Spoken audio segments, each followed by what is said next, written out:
नाबालिग किशोरी के साथ सामूहिक दुष्कर्म थाने पर दी तहरीर, पीड़िता के परिजनों द्वारा लगाया गया गंभीर आरोप। न्याय दिलाने के लिए पीड़िता के घर पहुंचे बीएसपी जिला कार्यकारिणी सदस्य की टीम।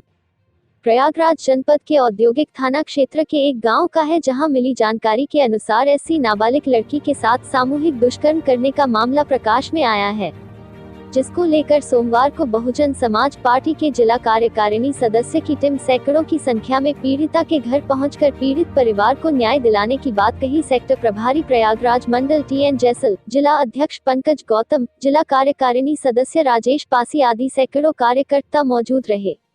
गए थे मजदूरी लेने, वो मेरी दोस्त कही आओ मेरे घर, हम नहीं जा रहे थे, कह आओ, वो गए बैठे थे, फिर वो कही मेरी चाची को ले जाओ, वहाँ गए तो उसकी चाची कहे कि बैठो, बैठे थे वहाँ, फिर वो कही चलो अपने घर दिखाए, नहीं जा रहे थे, वहीं खड़े थे, ढकेल दी हम, उसका बेटा मेरे सर पे एक डंडा मारा, हम गिर गए, वो ताला बंद के चला गया।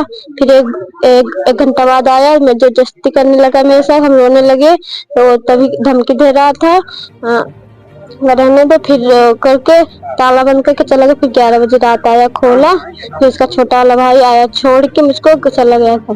कौन था वो, पहचानती थी उसको? हाँ। क्या नाम था उसका? राम। आपने घर वालों को बताया है कि? हाँ। इसके बाद आप लोगों ने थाने पे शिकायत नहीं किया? किए थे, तो कह रहे थे कि ये सब कुछ हम उसको थाने जेल कर ही देंगे, तुम लोग जाओ, नहीं तो सब करोगी, तुम्हारी बेटी की शादी नहीं होगी, ये सब कुछ नहीं होगा। फिर हम लोग चले आए। ऐसा कौन बोल रहा था? वो ज्योति यादव। कौन सा थाने पे गई थी? योगिया। हाँ। आपके बेटी के साथ में क्या घटना हुई, क्या जानकारी है आपको?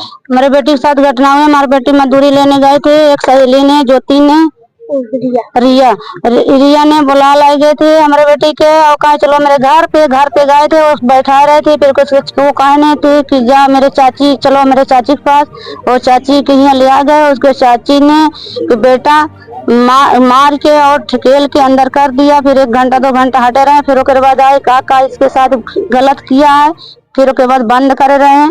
बंद करे के बाद 12 बजे रात छोड़ी नहीं, तब घर पे उसका छोटा भाई और उसके चाचा साथ में आए थे, कुछ दूर छोड़ के चले गए थे। और वो लड़का जो घटना कर रहा है, तो उसका नाम है राम, और राम को हम जानते हैं, उसका नाम है राम जो है वह भी ऐसे गलत काम मेरे बेटे के साथ किया है। अच्छा, घटना की जानकारी आप लोगों ने थाने पे दिया था? थाने पे गए थे, दिए थे, तब मैडम जी बोली थी कि ऐसा है कि ठीक बेटा देते हैं तो दे दो ना, और तुम गलत सलत वाला सब सावधानी करोगे तो तुम्हारा बेटी की शादी नहीं होगी, तुम्हारा बेटी यहाँ चले जाएगी, और तुम्हारे बेटी के डॉक्टरी होगी, फिर क्या होगी, तुम भी जेल जाओगे, तुम्हारा बेटी भी जेल जाएगी।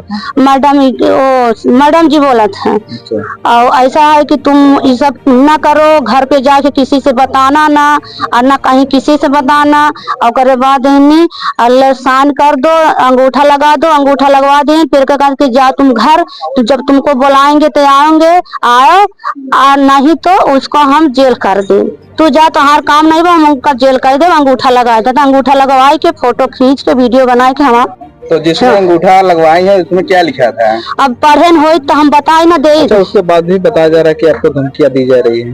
धमकी तो ऐसे नहीं, गांव देश में से सुने हैं, मतलब डायरेक्ट हमसे नहीं किया है ना। गांव देश में सुना है कि धमकी दे रहा था कि पहले उसके बेटी के माँ के मारो, तब कर बाद सबके मारो, इनके गाँव वाले देश वाले क्या करेंगे, बस इतना हम सुना है, इतना हमने मतलब हम इससे कह रहे हैं साहब। क्या चाहती हैं आप? हम ही चाहते हैं कि मेरे बेटी के साथ सब कुछ हुआ, उसका जेल हो, सजा हो, बस ही चाहते हैं।